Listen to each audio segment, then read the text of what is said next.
Ito ang Kilgrass Organic Herbicide. Ito ang pinaka-epektibo na pampatay ng iba't ibang uri ng mga damo. At ang maganda pa dito, kabayan, damo lamang ang pinapatay at hindi naapektuhan ang mga tanim na mga halaman. Tumatagal ang bisa nito ng 3 to 6 months, depende sa panahon.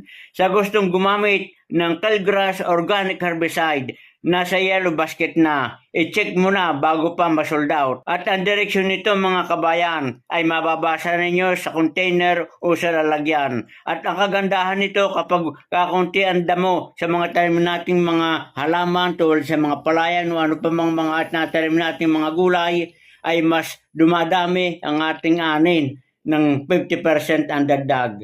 At bago kayo mag-spray, mga kabayan, gumamit ng face mask, damit na mahaba ang kamay, huwag maninigarilyo habang nag-i-spray para na rin sa ating kaligtasan. Nasa yellow basket mga kabayan.